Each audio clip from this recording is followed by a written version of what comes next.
대법원에서 얘기하는 이런 종기 제한의 법리가 예외적으로 적용이 안 되는 경우가 있어요.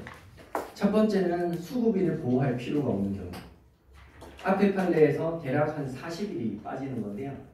그게 아니라 수급인이 악의적이고 니 때문에 진짜 이게 질질 끌려 지연됐다라고 하면 중간에 그거 객관적으로 해제할 수 있었던 시점부터 실제 해제한 사유도 안 빼주겠다. 이게 대법원 판례가 934-42887 판결이고요. 그 다음에 두 번째는 앞에 판례가 말씀드린 것처럼 제3자한테 시공해서 완료한 때 뭐 이렇게 가잖아요.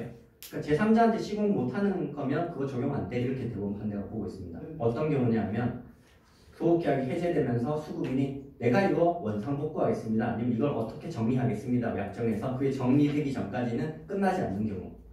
이런 경우들은 실제 철거 시점까지 지체장면 발생한다. 뭐 이렇게 판례가 예외적인 판례가 있고요. 그리고 제가 앞에 도급계약의 해제의 효력 소급표 제한되는 부분에서 그 원상 회복이 되는 예외적인 경우가 있다고 말씀드렸잖아요. 도급인한테 이익이 되지 않는 경우. 그런데 그런 경우에 그러면 이 종기 제한 법리가 적용되느냐는 사실 제가 명시적인 대법원 판례까지 못 찾았는데요. 그냥 이런 경우에는 제3자한테 다시 맡겨가지고 끝까지 하는 게 아니라 해제하고 나면 원상회복으로 그냥 뜯어가고 끝나는 거잖아요. 그리고 원상회복이라는 말은 기성금 지금까지 했던 공사비금도 한 푼도 못 받고 다 뱉어내는 겁니다. 그렇기 때문에 아마 이렇게 되면 계약 해제 시점까지만 지체상금이 발생하는 게 맞지 않을까라는 생각을 해봅니다. 이게 명시적인 판례가 있는 건 아니고요. 방위사업 쪽들은 방위사업 법령이나 훈령들 이런 쪽에 가면 이런 프로세스를 규정하고 있어요. 보통 방위사업들은 중간에 도급의 성격을 띠잖아요. 시제품을 만드는 건 도급이거든요. 물론 만들어 놓은 걸 확정된 도면 계속 찍어내는 거는 매매 계약처럼 되겠지만 그 도급인데도 완성에 실패를 하면 계약 해제하고 원상 회복이에요. 이 건물처럼 이만큼 만든 만큼 기성고를 주고 막 이렇게 안 하거든요. 훈령들을 보면 계약이 해제된 경우에는 계약보증, 지체상금 상당 계약보증은 몰치만 하고 지체상금 별도로 청구하지 마라. 이렇게 규정을 둬서 그 해제 시점까지만 지체상금 물리는 형태로 실무 운영을 하고 있습니다. 그걸 착안해서 아마 원상 회복이 되는 경우에는 소급표가 있어서 아마 해제 시점까지밖에 지체상금 발생하지 않을 것 같다라고 한번 생각해보고요. 충분히 이건 소송이 있으면 한번 추정을 해볼 수 있을 것 같아요. 지체상금 발생 요건 여기 지금 장표에 넣었는데 한 가지 더 말씀드리면 그 첫 번째 요건이 지체상금 약정의 존재 사실. 이게 보통 계약서에 지체상금률, 지체상금 조항이 있으니까 당연히 약정 인정되겠죠. 근데 제가 나눠드린 민간 표준도급 계약서도 첫 장에 보시면 지체상금이라는 칸에 꺽쇠에서 몇 % 적기로 되어 있습니다. 근데 빈칸이잖아요. 실제로 도장 찍을 때도 그 빈칸인 상태로 도장 찍는 경우가 있어요. 그런 경우에 그럼 지체상금 인정될 거냐? 당연히 인정 안 되겠죠. 지체상금 약정이 없었다. 근데 도급인은 이게 건설공사에 통상적으로 1000분의 1을 적용하는 거고 우리도 그걸 약정은 되어 있었던 건데 쓰지만 않았다 이렇게 싸우기는 하는데 뭐 당연히 처분문서 해석이 우선하기 때문에 쉽지는 않을 겁니다. 그렇기 때문에 계약서에 그런 거를 안 쓴 경우에 어떻게 되느냐가 문제가 되기 때문에 광급공사에서는 국가계약법에 어떻게 규정이 들어갔냐 하면 지체상금률 안 쓰면 그냥 국가계약법 시행령에 있는 지체상금률 적용한다. 이렇게 규정을 아예 둬버렸어요. 그리고 제가 나눠드린 표준도급 계약서도 이 표준도급 계약서는 제가 이런 말씀 드려도 될지 모르겠지만 솔직히 말씀드리면 수급인한테 유리하게 쓰여진 계약서입니다. 도급인 입장에서 이 계약서를 가지고 계약 협상하시려면 상당 부분 고치셔야 되는 부분이 있어요. 만약에 지체상금률 약정이 없으면 국가계약법에 따른 약정률을 적용한다 이렇게 적혀있는 조항이 들어와 있어요. 거기에는. 보통은 다 수급인을 보호하기 위해서 그렇게 들어가 있는 거고요. 국가계약법에서는 예전에 광급공사의 지체상금률을 1000분의 1로 정했습니다. 그런데 지금은 법령이 개정돼서 1000분의 0.5, 건설공사가 0.5로 또 낮아졌어요. 지체상금 어떻게 산정하냐? 아까 처음에 제가 금액 계산할 때 조금 헷갈리신다고 말씀드렸잖아요. 계약서 표지에 보면 계약 금액 적혀 있고요. 옆에 얼마라고 숫자가 적혀 있습니다. 그 숫자가 그냥 계약금액, 문헌이잖아요. 계약금액은 이거다라고 적어놨잖아요. 그렇기 때문에 그게 그냥 지체상금 산정이 되는 금액이에요. 세 가지 유형을 제가 비교해서 말씀드리면 경사가 100억 원짜리, 100억 원짜리 공사예요. 그런데 부가세 포함하면 110억 원이죠. 10%면. 근데 계약서를 쓸 때도 이렇게 쓸 수도 있어요. 110억 원, 계약금액 110억 원 갈로 부가세 포함 이렇게 쓸 수도 있고 계약금액 100억 원 갈로 부가세 제외, 부가세 별도 이렇게 쓸 수도 있잖아요. 똑같은 금액이에요. 사실 똑같은 금액인데 지체상금 적용할 때는 도급인 입장에서는 이렇게 쓰는 게 당연히 유리합니다. 그냥 지체상금 공식에 적용할 때 이 계약금액에 이 숫자를 쓰는 겁니다. 110억 원 부가세 포함으로 계약서를 쓰시면 훨씬 더 유리하시겠죠. 나중에 지체상금 물릴 때. 반대로 이렇게 되어 있으면 이게 100억 원이고요. 그 다음에 공사 과정에서 설계 변경에서 계약금액 증액이 있었을 때 어떻게 하느냐. 계약서의 명시적인 문헌으로 지체상금에서의 계약금액이라는 요 칸에는 만일에 설계 변경 계약금액이 증액됐으면 증액된 금액으로 한다라는 규정을 두면 그걸 적용하면 됩니다. 근데 그게 없으면 그냥 문헌 해석입니다. 계약금액이라는 문헌 해석. 계약서에는 계약금액은 이렇게 적혀있으면 그냥 이걸 적용하는 거예요. 그래서 그렇게 계약을 해석하시면 된다는 걸 말씀드립니다. 그러면 지체상금의 계약금액 부분에서 건물을 3개를 하나의 계약으로 했다고 할게요. 근데 1개는 늦어졌지만 2개는 다 맞춰서 인도했지 않느냐. 그러면 계약금액이 총 300억 원인데 한 동만 늦어졌으니까 100억 원에 대해서만 지체상금을 물려야 되는 거 아니냐라는 주장을 합니다. 예로 건물 3개라고 하니까 그러면 이거는 좀 가분적인 계약이니까 따로따로 볼 수 있지 않겠냐라는 이슈가 생길 것 같아서요. 하나의 목적물 안에서 그렇게 나눠서 이렇게 일부는 인도를 받고 일부는 늦어진 경우예요. 원칙은 원래 총 계약금액 그대로 지체상금을 계산하는 겁니다. 예외적으로 계약서에 인수받은 부분은 계약금액 지체상금 산정 시에 모수에서 뺀다라는 규정을 두면 빠질 수 있어요. 실제로 우리 민간건설공사에서는 그런 약정을 두고 있습니다. 도급인이 목적물의 전부 일부를 사용한 경우에는 그 부분에 해당하는 금액은 일단 지체상금 적용할 때 공제한다. 그리고 공사 목적물의 전부 일부의 사용 승인을 받았으면 사용한 걸로 본다. 어느 정도 줄일 수 있는 여지를 뒀는데 이런 약점이 없다라고 하면 그 원칙으로 돌아가시면 됩니다. 아니, 그 계약서 협상이나 계약 검토를 하실 때 도급 입장 이런 규정 치워야 되겠죠. 제가 앞에 말씀드렸는데 지체상금 종기 그리고 며칠 시험됐느냐 산정하는 게 생각보다 어려운 문제라고 말씀을 드렸는데 이거는 소송 제기하고 소송 중반까지도 날짜 특정이 안 될 때도 많아요. 왜냐하면 도급인하고 수급인 사이에 싸움이 있어가지고 건물을 아예 인도를 안 받는 경우가 있어요. 비워놓는 경우도 있습니다.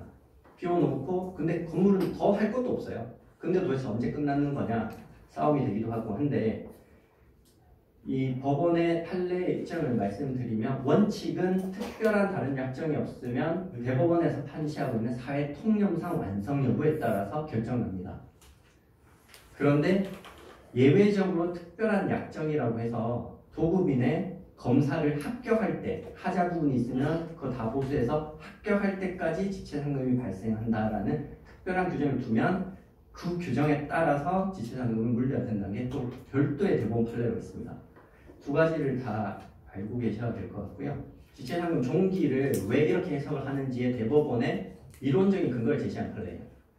이 판례를 한번 보시면 민법이 수급인한테 엄격한 하자담보 책임을 지우고 있는 것은 도급인으로 하여금 하자 없는 목적물을 취득함을 목적으로 하고 다른 한편으로는 수급인에게 보수 청구권을 쉽게 확보하도록 하기 위한 거다. 그래서 민법은 이런 엄격한 담보 책임을 지어서 도급인을 보호하는 한편 그와 균형을 맞추기 위해서 목적물 완성 여부에 대한 판단 기준을 가능한 한 완화시켜서 수급인의 보수 청구권을 일단 인정하고 나머지는 하자 있는 부분은 담보 책임으로 해결하도록 하는 게 도급의 하자 담보 책임의 규정의 입법 취지다. 그렇기 때문에 대법원인 나는 완성의 시점을 최대한 빨리 당겨주겠다. 이렇게 판단을 하고 있는 겁니다. 미완성과 하자를 구분하는 건 굉장히 중요한 의미가 있습니다. 미완성이면 완성될 때까지 지체상금 계속 발생하고요. 그 미완성된 부분을 완성하는데 발생한 비용 본인이 다 부담해야 되겠죠. 시공사가. 완성되고 나면 지체상금 발생하지 않고 다만 문제가 있으면 하자 담보 책임만 문제될 거고. 그 구별 기준으로 예정된 최후의 공정을 종료하지 못한 경우에는 미완성이지만 당초 예정된 최후의 공정까지 일응 종료하고 그 주요 구조 부분이 약정된 대로 시공돼서 사회 통념상 건물로 완성됐다고 볼 수 있으면 그러면 일단 완공이니까 돈 주고 대금은 다 주고 나머지 하자 담보 책임으로 해결해라. 이렇게 대부분 판시하고 있습니다. 당연히 그러면 이 예정된 최후의 공정을 종료했다는 것도 또 다툼이 있겠죠. 사실관계 문제니까. 대법원은 수급인의 주장에 구애됨이 없이 계약 내용이나 이런 거에 따라서 객관적으로 판단해야 된다. 결국 법원이 판단하겠다 이 얘기입니다. 그렇기 때문에 소송에서는 어떤 것들이 다 됐다. 검사도 다 했고 뭐 어떻게 됐다. 이런 걸 주장 입증하면서 이 정도면 예정된 공정은 다 끝났고 그리고 잘 통념상 완성된 정도다. 이렇게 서로 주장 입증을 하고요. 근데 일반적으로 사실 그 부분에 대해서는 사실 입증이 엄청 어렵지는 않습니다. 사회 통념상 건물로 완성됐다는 걸 간접적으로 대법원 하급심 법원들은 사용 승인이 났냐 안 났냐로 많이 봐요. 그래서 사용 승인이 뭐냐고 하면 건물이 지어지면 일단 건축 허가권자가 하는 검사가 있습니다. 건축법에 따라서 건축 허가권자가 하는 검사가 준공검사, 옛날에는 표현이 준공검사인데 지금은 사용 승인이라는 표현을 합니다. 그 관청에서 그걸 사용 승인을 해주면 일단 이 건물을 그때부터 사용할 수 있어요. 그게 되면 도급인이 오케이 안 했어도 일단은 완성된 걸로 보겠다는 게 하급심에 많습니다. 그러니까 실무자들은 준공 승인이라는 표현을 자꾸 써서 옛날 법에 그렇게 돼 있어서 도급인의 준공검사, 준공승인하고 헷갈리는데 두 가지가 있다는 걸 말씀드립니다. 예외적인 특별한 약정이라고 둔다는 게 결국 관청의 사용 승인을 받는 것 플러스 도급인 내가 검사해서 문제 있는 거 지적 있는 것까지 다 검사해서 오케이 받는 거 요게 다 돼야지만 공사 완료되는 거야. 그게 안 됐어 하자를 지적해서 보완 다 하고 나서 재검사를 받아서 다시 합격할 때까지 지체상금 계속 발생하는 거야 라고 약정을 두면 실제로 그때까지 계속 발생합니다. 이게 원칙적인 대법원 판결이고요. 예외적인 판결 제가 말씀드린 특별한 약정을 두면 그렇게 된다고 말씀드렸잖아요. 그래서 이 예외적인 약정을 두는 것도 당사자들이 어떤 이유 때문에 둔다라는 것을 대법원 판례가 설실하고 있으니까 참고를 하시면 좋을 것 같아요. 하자 분쟁이 발생할 걸 예상해서 그런 거 미연에 방지하려고 이런 약정하면 거기에 따라야 된다는 취지입니다. 대충 수급인이 만들어서 사용금 승인 받고 나면 그러면 지체상금 못 물리느냐? 나는 이거 완전히 완벽한 건물을 받고 싶다. 그러면 이렇게 좀 바꾸는 거예요. 공사의 완성이라는 내용이 되게 추상적인 개념이잖아요. 그래서 계약서에 정의조항을 넣는 경우들도 많습니다. 엄청 복잡한 계약에서는 이런 걸 넣기도 하거든요. 완성은 어떤 걸 다 해가지고 도급이 준공검사 합격한 때를 말한다. 이렇게 정의를 두고 그다음 준공검사에서도 일단은 결국 요 합격해야 되니까 거기에 대한 절차를 이렇게 두겠죠. 두면서 준공검사 검사에 합격하지 못한 때는 지체 없이 이를 보수 또는 개조해서 다시 검사 받아야 된다. 그 보수 계좌 그 계약 기간 내에 그 보수 개조를 하지 못한 경우에는 보수 개조해서 다시 합격할 때까지 계속해서 지체상금 부담하여야 한다. 라고 두면 이게 특약이 되는 겁니다. 그런데 사실 요것만으로도 약간 부족하고요. 여기 대금 지급에 준공검사 합격한 때 나머지 준공금 준다라는 것까지 당장 찍어두면 조금 더 깔끔하고요. 왜 그렇게 되냐면 이 판례가 그렇게 요건을 두고 있어요. 도급인이 준공검사 통과를 대금 지급 요건으로 삼음과 동시에 하자보수공사 후 다시 합격할 때까지 지체상금을 부담하게 함으로써 이렇게 하는 특별한 사정이 있다고 하면 이렇게 본다라고 두고 있기 때문에 보통 계약서에서 그렇게 많이 고치기는 하는데요. 그럼 수급인들이 잘 억셉트를 안 하려고 하죠. 도급인과 수급인의 기책사유가 경합된 경우에 지체상금이 면제될 수 있을까? 그 지체상금은 손해배상액의 예정이기 때문에 채무자인 수급인이 자신의 잘못이 아닌 사유로 늦어졌다는 것을 주장 입증하면 면책됩니다. 그 면책된다는 건 단순히 지체상금 감경, 법원에서 직구는 감경하는 게 아니고요. 예를 들면 도급인이 땅을 늦게 줘서 몇 월 며칠부터 몇 월 며칠까지 30일 동안은 내 책임 아닙니다를 주장 입증을 하면 지체상금 계산할 때 30일이 빠지는 겁니다. 그렇기 때문에 굉장히 중요한 부분이고요. 그런데 사실 한 명의 책임만 섞여 있는 경우는 잘 없어요. 그 해외 건설에서는 concurrent delay라고 해서 양쪽의 기책사유가 경합됐을 때 처리하는 여러 가지 이론이랑 연구 판례들이 있어요. 그래서 그 경우에 주된 사유자 위주로 뭐 분단하기도 하고 뭐 비율대로 하기도 하고 여러 가지 이론과 판례들이 있는데 한국법은 어떻게 하냐면 일단 쌍방 기책사유 경합하면 지체상금 발생한다. 왜냐하면 수급인의 기책사유가 아닌 걸 입증한 게 아니니까. 다만 지체상금 강경사유로 고려할 수 있을 뿐이다. 이렇게 보고 있습니다. 이 정도 판례 그냥 입장을 알고 계시면 나중에 좋을 것 같고요.